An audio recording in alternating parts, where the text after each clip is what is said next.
risking his own life. He's basically revealed truths about the country and about the Chinese Gulag system that they would have preferred to keep secret and hidden. I know there's a risk. He's even putting U.S.-Chinese relations at risk. It is unfortunately a serious irritant in an already difficult situation between the U.S. and Chinese governments. I think that's really all Harry wants to do, is to show people what the truth is. Tonight, Harry Wu's obsession, President Clinton's dilemma.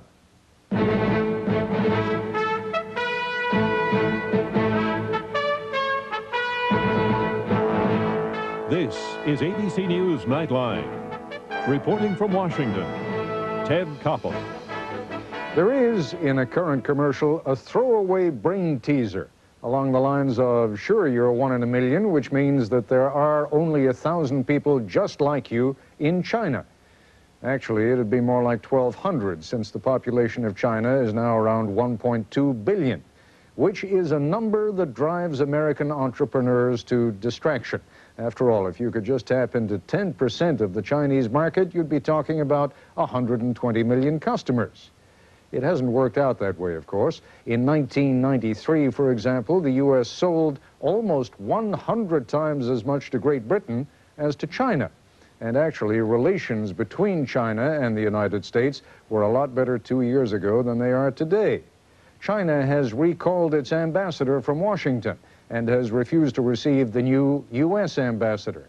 Washington is convinced that the Chinese are selling missile components to Pakistan and Iran, which they had promised not to do. The Chinese have further announced missile tests off the coast of Taiwan and awarded a $1 billion contract to Mercedes that Chrysler thought it was going to get. And then, of course, there's the arrest of Harry Wu. Harry Wu is not the problem. He's a symptom of the problem. But as Brian Ross reports, Mr. Wu is a very prominent symptom indeed.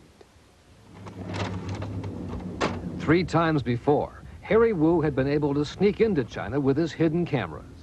Each time, secretly taking pictures like these that ended up on World News Tonight or 60 Minutes, exposing the brutal Chinese prison system where forced labor is used to make products that Wu said were often ending up in American stores.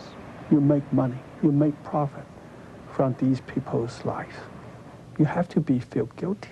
As a man who had spent 19 years himself as a political prisoner in China, almost dying from torture and starvation, Harry Wu knew the growing risk of what he was doing. But he was tireless, relentless in his effort to get the world media to pay attention to what he called the Chinese Gulag system of prison camps. If they had caught Harry Wu taking these pictures, what would happen to you? Go back to the camp. Last year, Wu became an American citizen, traveling with an American passport and entering China by traveling through Central Asia with no problem. Last month, for the 4th time, he took that route and that risk again. Why did he go back a 4th time? Harry believes that he's the voice for the victims of the Chinese Gulag, that he is getting older, that he's not done. Jeff Fiedler of the AFL-CIO, which has helped finance Wu to expose Chinese labor conditions and protect American jobs. Did you say this time, Harry, don't go? Yeah. He had to know it was dangerous, maybe even really foolish. I mean, he understood it was dangerous. He always calculated the danger. Harry's not a foolhardy person. He's just determined and dedicated. And he thought that once he got in, he always thought that the difficult time was going in and going out. Which is just what happened last month. This time, this remote border crossing in northern China, which Wu had used before, had a new computer hookup to Beijing that flagged Wu's name. At that time, we knew someone was coming from Beijing. That's more serious. We knew we weren't going to get away with someone coming from Beijing. You were caught? That we were definitely caught. The local people might not know who they had, but if someone from Beijing was coming, then they knew who Harry Wu was. Sue Howell, who was traveling with Wu as his assistant, was also taken into custody and held with Wu for days in a small room of what was called a police guest house, waiting for the officials from Beijing. And Harry said, what do you think? Should I try to escape? I think maybe I should try to escape. And we talked about it. He said, I think it's just maybe 4 kilometers until I'm on the other side. And he weighed the pros and cons, and I was very relieved when he decided not to make a break for it. You were? Yes. I mean, I was afraid for him to stay there, but I felt if he tried to run, it would be a perfect excuse to shoot him. The next day, Sue Howell was expelled from China, and Harry Wu was taken away, charged with crimes against the state, crimes punishable by death. Now, Harry Wu's arrest has given him the kind of attention in Washington that he was never able to achieve with all his undercover tapes, as his wife Ching Li made the rounds from the White House to the Speaker of the House. I hope Harry can come back soon. Further straining relations between the U.S. and the Chinese. They're behaving in a way that is not tolerable, and to arrest an American citizen is not acceptable. The administration is clearly in a bind. Why? Because difficult decisions have to be made. They have to decide whether they're going to face up to the Chinese. Harry's arrest has crystallized the question of how America should deal with China. Which is exactly what some American business people and the Clinton administration are afraid of. That in retaliation for the arrest of Harry Wu, Congress could vote to cut off China's special trade privileges. Robert Kapp, the president of the U.S.-China Business Council, says that's no way to send a message about Harry Wu. If you support Harry Wu, break trade with China. If you don't support Harry Wu, sustain trade with China, everybody's going to say, well, I support Harry Wu. What's wrong with that? Well, what's wrong with it, in my view, and in the view of many in the business community, it does nothing to get Harry Wu out. It is an effective way to initiate an essentially catastrophic, long-term further deterioration of U.S.-China relations, which is not in the U.S. national interest. Bad for business. I'm sorry, sir. It is not a question of bad for business. And as I said before, business wants Harry Wu out, and out quick. But the fact is, Harry Wu has long been bad for business, embarrassing not only the Chinese, but many American companies doing business with the Chinese. Like Walmart, where Wu and his people took along their cameras as Wu tried to get shareholders to pass a resolution against Chinese forced labor products. Prison-made products for export. Your time is up, I'm sorry. Wu was cut off and his resolution voted down as Walmart officials denied buying any such forced labor products. I view this as nothing more than a disruption of our meeting, and I suggest to all of you that you simply mark your ballot against. Harry is unafraid of confronting anybody or anything, Whether it's Walmart or China. And now Wu is more than ever on the minds of American business. In this memo sent to its member companies, the U.S.-China Business Council warned of possible problems in Congress because of Wu, and then said, in a statement that has angered Harry Wu's friends, quote, "It strikes us that the timing of the entire incident is, at best, mysterious." I find that statement personally and morally offensive. Why? Because it basically implies that Harry set the whole thing up as a game. If I'm not mistaken, I wrote that.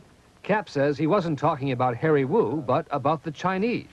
Were there people in China who favored his detention because they had a specific desire themselves, for reasons that I can't lay out for you, to exacerbate tensions between the U.S. and China? The people who are close to Mr. Wu think that memo says you think Harry Wu wanted to get arrested. I have absolutely no view on whether Mr. Wu went to China thinking that in this case he would be arrested. I think they're scared. Scared of what this means to their business interests. It's clear from this videotape Harry Wu made, to be released in the event of his capture, that he knew the stakes were high, but worth it. It seems they can destroy me. They can eliminate me. It seems like that. But in looking at long term, the truth is on my side. When we come back, we'll be joined by 2 specialists on China, a former ambassador to China and a China scholar just back from Beijing.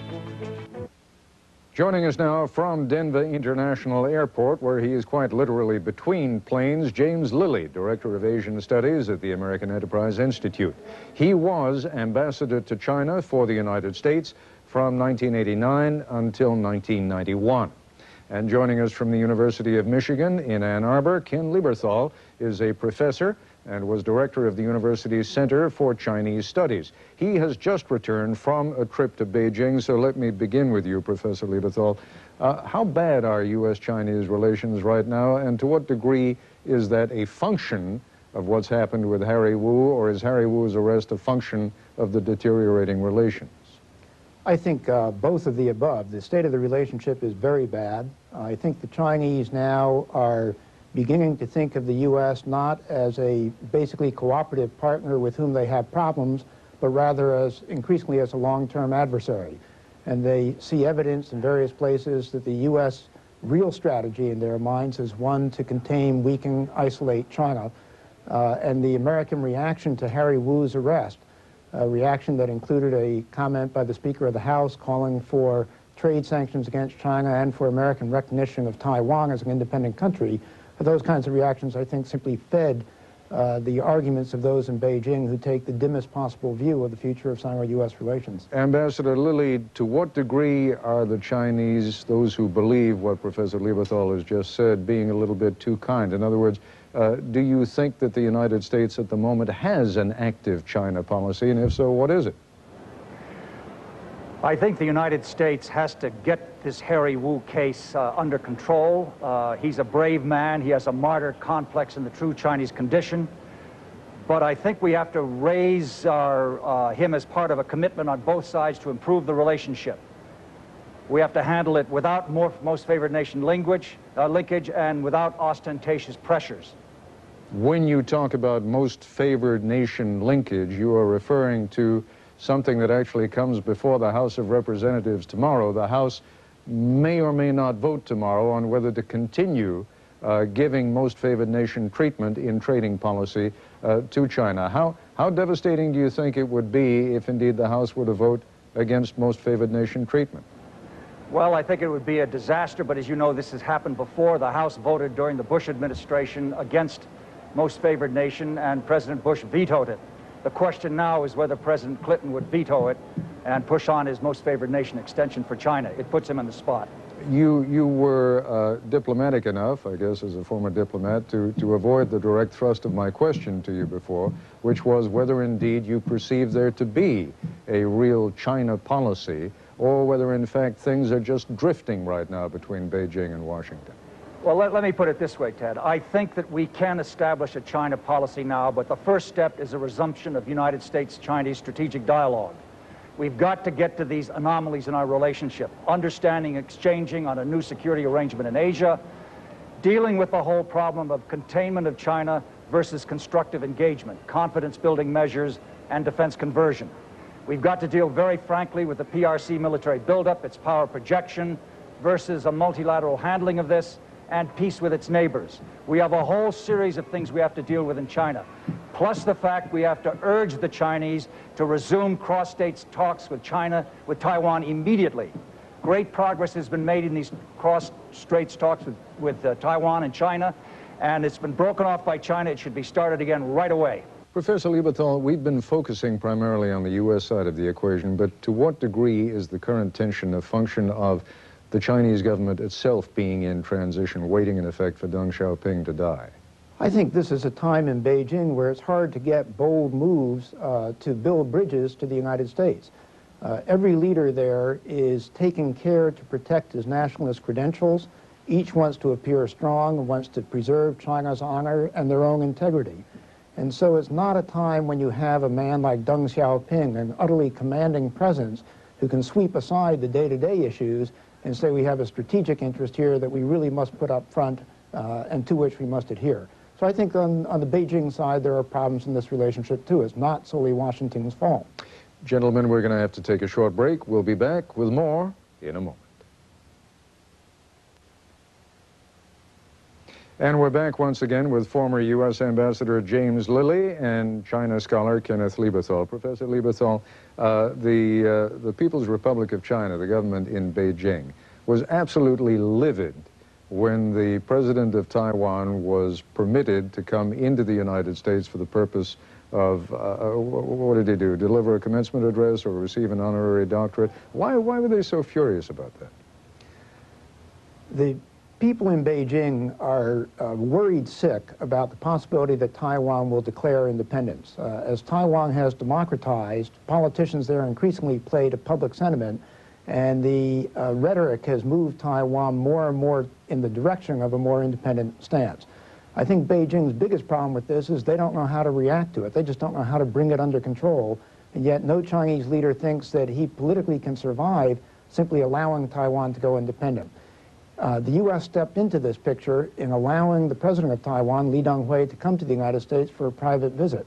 That was offensive on two grounds. One ground was that it effectively relaxed a previous stricture we had that prevented someone at Lee Teng-hui's rank from coming to the U.S., therefore potentially further encouraging Taiwan's quest for greater international status. Secondly, I understand that Secretary of State Christopher had personally told his counterpart, the Chinese foreign minister, only very shortly before the White House announcement, only a matter of a week or so before, that this visa would not be granted. That was exactly the point that I was just going to raise with Ambassador Lilly. How can that kind of a foul-up be allowed to occur in the diplomatic dealings of two countries? How can the Secretary of State be put in a position where he gives an assurance which then a few days later is countermanded by the White House? Well, I think the whole business of Lee Teng-hui was mishandled from the beginning, from the time we wouldn't let him land in Hawaii, to the Taiwan policy review, which was a fraud, to this reversal of policy on Lee Teng-hui. But let me just make this point. I think that in Lee Teng-hui's case, the Chinese gave us wrong signals. They stood by while he went to Indonesia, Singapore, Thailand, and the Philippines, UAE, and Jordan. They did not take action against any of these places, and yet they take violent exception at what we do. They gave us the wrong signals on this one. What you have is a problem here of weak transitional governments with nationalistic aspirations and lacking in foreign policy experience interacting each other. You look at the two fundamental principles engaged on Taiwan. We support free markets and democracy, and Taiwan is both. We will not allow these to be interfered with. In China's sense, they want sovereignty not to be violated. We will not violate sovereignty. It seems to me you can steer a course between these two positions, and we've been doing it for the last 20 years, and we can do it now. Professor Lieberthal, that brings me back to where we began, and that is the subject of Harry Wu. Harry Wu is the kind of man, and his arrest represents the kind of issue that people can get their arms around. I mean, even people who have no understanding whatsoever of U.S.-Chinese relations can understand that when a courageous man exercises his convictions and goes back to China to expose the prison gulag, that's the sort of thing that Americans get behind. But this could also prove terribly destructive, couldn't it? You're exactly right, and what you point to is a failure of the administration to lay out our overall interests with China, where we need to head with that country, what is required in order to get there. And therefore, the news about the U.S.-China relationship that we see in the United States is always dominated by the very short-term things, whether it be Harry Wu or the Chinese reaction to the Lee Teng-hui visit or other items. I believe the President and the White House can seize leadership on this, but they have to be willing to make the effort to make the case to the American people. We have seen in the past, in the Nixon presidency and ever since then, that where a president really will seize the bull by the horns on this issue, the American people are willing to be supportive. Where the president lets it drift, the relationship gets into very serious trouble very quickly.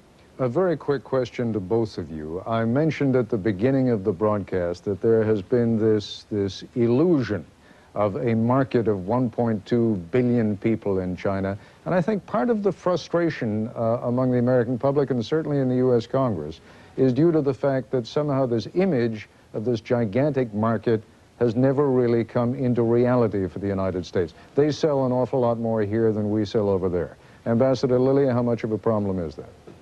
It's a serious problem with the $30 billion trade surplus, but you just remember, we sell twice as much to Taiwan with 21 million people as we sell to China.